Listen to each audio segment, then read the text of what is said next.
This is Kirti Pathak from economics पाठशाला और आज हम क्लास 12 सीबीएसई के मैक्रो इकोनॉमिक्स का 4th चैप्टर पढ़ने वाले हैं जिसका नाम है मेजरमेंट ऑफ नेशनल इनकम। मतलब आ गया हमारा न्यूमेरिकल पार्ट जब हम न्यूमेरिकल की शुरुआत करेंगे और न्यूमेरिकल्स करने से पहले एज यूजुअल हमें उसकी थोड़ी सी थ्योरी समझनी पड़ेगी ताकि न्यूमेरिकल सॉल्व करते टाइम हमें ज्यादा प्रॉब्लम नहीं हो। तो अभी हम समझेंगे इन तीन चीजों को, डेप्रिसिएशन, एनएफआई और एनआईटी। ये तीन चीजें बहुत ही बेसिक है हमारे नेशनल इनकम को सॉल्व करने के लिए। तो जो पहली चीज आएगी वो आएगी हमारी डेप्रिसिएशन। डेप्रिसिएशन को ही हम कहते हैं कंजम्पशन ऑफ फिक्स्ड एसेट्स। इसमें कुछ खास समझने की बात नहीं है, आपको क्वेश्चंस में डायरेक्टली दिया जाता है कि ये डेप्रिसिएशन की वैल्यू है और अगर डेप्रिसिएशन की वैल्यू नहीं दी जाती तो ये बोल दिया जाता है कि कंजम्पशन ऑफ फिक्स्ड एसेट्स ये है आपकी। तो समझ जाओ, मतलब एक डेप्रिसिएशन को ही हम कंजम्पशन ऑफ फिक्स्ड एसेट्स कहते हैं। इसमें कुछ खास समझने वाली बात नहीं है। दूसरी जो खास समझने वाली बात है वो है हमारी एनएफआई, जिसका फुल फॉर्म होता है net factor income from abroad. मतलब बाहर से जो फैक्टर इनकम कमाई गई है वो कैसी होनी चाहिए, प्योर फॉर्म में होनी चाहिए। इस एनएफआई को अगर कभी निकालने के लिए एग्जामिनर बोल दे, हालांकि सीधे सीधे दिया जाता है net factor income from abroad, मगर अगर बाई चांस क्वेश्चन आ जाता है जहां पे आपको एनएफआईए नहीं दिया तो आप एनएफआईए निकाले कैसे। तो एनएफआईए निकालने का तरीका होता है फैक्टर इनकम फ्रॉम अब्रॉड। हमने बाहर से कितनी ली है एंड माइनस कर देते हैं फैक्टर इनकम टू अब्रॉड, हमने बाहर कितने पैसे दिए हैं उनका जो डिडक्शन कर लेते हैं उसकी वैल्यू जो भी हमारी आएगी वो होगी हमारी एनएफआई। ये तो बिल्कुल ऐसे ही हुआ कि जैसे मैं बाहर से कमा के लेकर आई 40,000 रुपए, मेरे घर में बाई काम करती है, अगर मैं उसको 10,000 रुपए देती हूँ तो अगर मुझसे कोई पूछे कि आपका एग्जैक्टली आपकी फैक्टर इनकम कितनी है, नेट कितनी बचती है आप जो बाहर से कमा के लेके आती हो, है ना, तो मैं क्या करूंगी, अपनी उस इनकम से जो मैंने बाहर इनकम एक मेड के थ्रू दे रखी है वो डिडक्ट करके मैं बता दूंगी कि 30,000 रुपए मेरा नेट फैक्टर इनकम है जो मेरे जेब में या मेरे हाथ में रहती है। नेक्स्ट जो थर्ड पार्ट है वो है हमारा एनआईटी, जिसका फुल फॉर्म है नेट इनडायरेक्ट टैक्स। और ये एनआईटी निकाली कैसे जाती है, या तो आपको सीधे सीधे दी जाएगी जैसे कि एनएफआई और डेप्रिसिएशन दिया जाता है, और अगर नहीं दी जाती तो आपको उसके बदले दो चीजें दी जाती है, एक दिया जाता है इनडायरेक्ट टैक्स और दूसरा दिया जाता है सब्सिडी। हमें इनडायरेक्ट टैक्स में से गवर्नमेंट की दी गई छूट मतलब सब्सिडी को माइनस करके हम इजीली अपना नेट इनडायरेक्ट टैक्स निकाल सकते हैं। कई बार एग्जाम में क्वेश्चन में सिर्फ और सिर्फ ना तो एनआईटी दी जाती है ना ही सब्सिडी दी जाती है, सिर्फ और सिर्फ इनडायरेक्ट टैक्स दिया जाता है। तो ऐसी सिचुएशन में क्या करते हैं, जो भी आपकी इनडायरेक्ट टैक्स की वैल्यू होगी आप उसी को एनआईटी मान लेंगे। क्यों, दिखाते हैं। जैसे इनडायरेक्ट टैक्स की वैल्यू आपकी 50 दे रखी है, तो अगर आपको सब्सिडी उस पूरे क्वेश्चन में ऊपर से नीचे देख ले कहीं नहीं मिल रही है तो सब्सिडी भी आप क्या मान के चलेंगे, 0, and 50 minus 0 is equals to 50। So जो भी आपकी इनडायरेक्ट टैक्स की वैल्यू उस टाइम पे होगी जब सब्सिडी नहीं दी गई होगी वही आपकी एनआईटी की वैल्यू हो जाएगी। अब शुरुआत करते हैं हम आगे की चीजों को समझने के लिए, और ये चीज पे ध्यान देने से पहले मैं आपको यहाँ पे थोड़ा सा ध्यान देने के लिए कहूंगी कि कुछ चीजें लिखी हैं, जैसे जीडीपी एमपी लिखा है, जीएनपी एमपी लिखा है, जीएनपी एफसी लिखा है, एनएनपी एफसी लिखा है। ये सारी चीजें क्या हैं कुछ समझ नहीं आ रहा है ना, बट हमें ये पता है कि जीडीपी हमने सुना है, और जीडीपी का फुल फॉर्म होता है ग्रॉस डोमेस्टिक प्रोडक्ट, और एनएनपी एट एफसी का फुल फॉर्म जो होता है वो होता है हमारा नेट नेशनल प्रोडक्ट। मतलब ये जो 6 चीजें हैं ना, इनसे ही ये सारी जो टर्म्स हैं, टर्मिनोलॉजी है वो बनी है ना। तो इनको सॉल्व किया जाता है नेशनल इनकम में। इनको सॉल्व करना पहले सीखा जाता है हमारे नेशनल इनकम को सॉल्व करने से पहले, और ये हमारे नेशनल इनकम के मेजरमेंट में सबसे इनिशियल स्टेज है जो समझना बहुत जरूरी है। ये समझ नहीं आया तो आगे के जो मेथड्स है ना वो समझ में नहीं आएंगे। शुरुआत करते हैं हम इनको समझने की। तो जी फॉर ग्रॉस होता है, एन फॉर नेट होता है। यहाँ पे जो डी है ना ये डी फॉर डोमेस्टिक होता है, यहाँ पे जो ये एन है इसका मतलब होता है नेशनल। एमपी का फुल फॉर्म होता है मार्केट प्राइस, एफसी का फुल फॉर्म होता है हमारा फैक्टर कॉस्ट। देखते हैं ये कैसे ट्रांसफॉर्म होते हैं। GDP at MP NNP at FC बन जाता है, कभी NNP at FC NDP at FC बन जाता है, कभी NDP at FC GNP at MP बन जाता है। कैसे बनते हैं, क्या किया जाता है जिसके थ्रू ये लोग एक दूसरे में ट्रांसफॉर्म या चेंज हो जाते हैं, तो बात करेंगे। कभी भी आपको जी मतलब ग्रॉस से को नेट बनाना है तो आप डेप्रिसिएशन करेंगे माइनस। क्या करेंगे? डेप्रिसिएशन करेंगे माइनस। नेट को ग्रॉस बनाना है मतलब अगर इस ग्रॉस को मुझे ये एन में चेंज करना है तो मुझे इस वैल्यू में डेप्रिसिएशन करनी पड़ेगी माइनस, और अगर इस वैल्यू को मुझे जी बनाना है, ग्रॉस बनाना है, तो कहीं ना कहीं मुझे डेप्रिसिएशन करना पड़ेगा प्लस। सेम यहाँ देखते हैं, नेशनल से डोमेस्टिक अगर जाएंगे, बाहर से घर जाएंगे तो घर पे जो इनकम होगी वो सिर्फ घर की गिनेंगे, बाहर की इनकम माइनस करके आएंगे, बाहर के काम बाहर छोड़ के आएंगे। मगर डोमेस्टिक से अगर हमें नेशनल जाना है तो बाहर की इनकम हम जोड़ेंगे, है ना।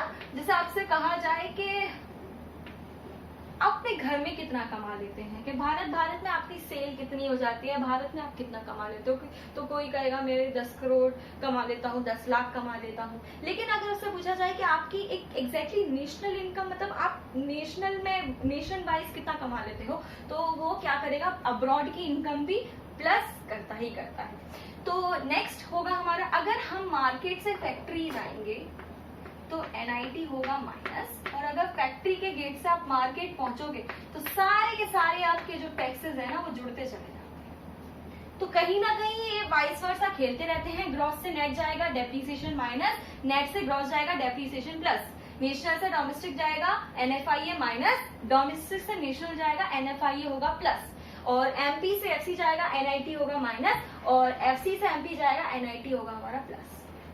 और इन्हीं खेल के थ्रू हम लोग ये सारी की सारी चीजें या ये वैल्यूज को फाइंड आउट करते हैं या एक दूसरे में ट्रांसफॉर्म कर देते हैं। अभी जो हमने कॉन्सेप्ट समझा है उस कॉन्सेप्ट को बहुत अच्छे से या प्रैक्टिकली समझने के लिए मैंने यहाँ पे एक लिया है न्यूमेरिकल, जो कि कहता है कि आपको GDP एट MP की वैल्यू गिवन है 2000, इनडायरेक्ट टैक्स की वैल्यू गिवन है 50, सब्सिडी की वैल्यू दी है आपको 20, डेप्रिसिएशन की वैल्यू दे रखी है 100, NFIA की वैल्यू दे रखी है माइनस की 50, और अगर आपसे बोल दिया जाए कि आपको NNP एट FC निकालना है। मैंने NNP एट FC की वैल्यू निकालने के लिए इसीलिए बोला है क्योंकि ये इससे काफी डिफरेंट है, मतलब ग्रॉस से हम नेट बना रहे हैं, डोमेस्टिक से नेशनल बना रहे हैं, MP से FC बना रहे हैं। That's why I have taken this to get find out. ठीक है, सो कैसे सॉल्व किया जाएगा, कैसे क्या किया जाता है, क्या मेथड हो जाए। तो सबसे पहले तो मैं आपको बता दूं, हमें 3 चीजें ढूंढनी पड़ती है। पहला होता है डेप्रिसिएशन, मिल गया। दूसरा होता है NFIA, मिल गया। तीसरा होता है इनडायरेक्ट टैक्स, नहीं मिला। इनडायरेक्ट टैक्स मिलने के लिए ना हमें कुछ काम करना पड़ेगा। क्या करना पड़ता है, इनडायरेक्ट टैक्स में से नेट इनडायरेक्ट टैक्स ढूंढने के लिए हमें इनडायरेक्ट टैक्स में से सब्सिडी को माइनस करना पड़ता है। तो अगर हमें यहाँ पे NIT चाहिए तो हम क्या करेंगे, IT में से सब्सिडी माइनस कर देंगे, मतलब 50 में से ये जो 20 वैल्यू है वो माइनस करेंगे और हमारी NIT की वैल्यू 30 हमें मिल जाएगी। तीनों चीजें मिलेंगी। तो अब शुरू करेंगे हम इस GDP एट MP को बनाने के से NNP एट FC बनाने के लिए। तो NNP एट FC किससे बनाना है, GDP एट MP से। बचपन से सिखाया गया है जो चीज फाइंड आउट करनी होती है वो हमें इक्वल्स टू के लेफ्ट हैंड साइड लिखनी होती है, और जो चीज हमें गिवन होती है वो हम कहाँ लिखते हैं, अपने मतलब जिसके साथ ट्रीटमेंट करना होता है, काम करना होता है, सॉल्व करना होता है, वो हम लिखते हैं अपने राइट हैंड साइड। तो GDP एट MP हमें गिवन है, NNP एट FC निकालना है। कैसे निकालना है समझते हैं। अभी जो चीज बताई फटाफट से रिपीट करना चालू कर दो। ग्रॉस से नेट जाना है, ग्रॉस को नेट बनाना है, तो ग्रॉस से अगर नेट जाते हैं तो डेप्रिसिएशन होता है माइनस। डोमेस्टिक से नेशनल, घर से बाहर जाना है तो बाहर की इनकम होगी प्लस। MP से फैक्ट्री, मार्केट से वापस आओ भाई फैक्ट्री के गेट पे, तो NIT हमारी सारी सारे हम टैक्सेस वगैरह सब रिवाइंड कर रहे हैं, सब चीजें हटा के आएंगे, माइनस करके आएंगे। बस ये मेथड है, और इसके थ्रू हम लोग आराम से इस GDP एट MP को NNP एट FC बना लेंगे। देखो कैसे बनाएंगे। GDP एट MP की वैल्यू मुझे 2000 गिवन है, डेप्रिसिएशन माइनस हो जाएगा, कितना गिवन है हमें 100। NFIA हमें प्लस करना था मगर ये वैल्यू हमें माइनस में दी है, तो प्लस माइनस हो जाता है हमारा माइनस। सो NIT की वैल्यू अभी हमने फाइंड आउट की थी, हमारी वैल्यू आई थी 30। तो सॉल्व करते हैं। 2000 माइनस, इन तीनों चीजों को प्लस करेंगे, माइनस माइनस प्लस होता है लेकिन साइन बड़े का आता है, तो साइन जो है वो बड़े का क्या है हमारा माइनस का 100, तो ये हो जाएगा हमारा 150 माइनस का 30। अगेन माइनस माइनस हमारा होगा प्लस, मगर साइन बड़े का होता है तो साइन तो हमारा माइनस ही रहेगा और इसकी वैल्यू हो जाएगी हमारी 180। तो हम शुरू करते हैं, हमें 2000 में से हमें 180 माइनस करना है, तो वैल्यू हमारी आएगी 1820। तो इस तरीके से हम जीडीपी एट एमपी को एनएनपी एट एफसी बना सकते हैं, एनडीपी एट एमपी बना सकते हैं, एनएनपी मतलब एनएनपी एट एफसी बना सकते हैं, कुछ भी बना सकते हैं जो भी हमसे पूछा जाएगा। बस 3 चीजें पता होनी चाहिए, डेप्रिसिएशन, एनएफआईए और हमें पता होना चाहिए एनआईटी। कोई भी वैल्यू एक से जगह दूसरी जगह मतलब कहीं ना कहीं ट्रांसफर की जा सकती है। बात करेंगे कि एग्जैक्टली मेजरमेंट जो हम नेशनल इनकम का करते हैं वो हमें मेथड कितने दिए हैं। देखो बच्चों 12th क्लास में से 3 मेथड है और इस मेथड के जो हम लोग नेशनल इनकम को कैलकुलेट करना सीखते हैं और यही 3 मेथड बहुत इंपॉर्टेंट है और इन मेथड को समझने से पहले जो भी हमने समझा था ना वो बहुत इंपॉर्टेंट है। क्यों, वो अभी मैं समझाती हूँ। 3 मेथड है, पहला मेथड है वैल्यू एडेड मेथड जिसको कहते हैं हम प्रोडक्ट मेथड, जिसको तीसरा नाम भी दिया है वो है हमारा आउटपुट मेथड। मतलब एक ही मेथड के 3 नाम है और इस मेथड को, ये सिंपल मेथड है, समझने में कोई डिफिकल्ट कोई मेथड नहीं है, बस करना प्रैक्टिस करनी पड़ती है, चीजों को बहुत अच्छे से एनालाइज करना पड़ता है और हमारी नेशनल इनकम इजीली सॉल्व हो जाती है। दूसरा जो मेथड है वो हमारा है income method and third one is expenditure method. मैं आज थोड़ा सा इसका आपको इंट्रोडक्शन दूंगी कि 3 मेथड है और तीनों मेथड से हम लोग क्या क्या कैलकुलेट करते हैं। मतलब इस मेथड को यूज करके जो फाइनल वैल्यू जो हमारी निकलती है ना वो निकलती है GDP at MP. Income method से जो फाइनल वैल्यू निकलती है ना वो निकलती है एनडीपी एट एफसी और एक्सपेंडिचर मेथड से भी जो वैल्यू निकलती है वो निकलती है बिल्कुल वैल्यू एडेड वाली मेथड, मतलब वैल्यू एडेड मेथड से जो वैल्यू निकलती है मतलब जीडीपी एट एमपी। ये अलग अलग वैल्यूज निकलती है।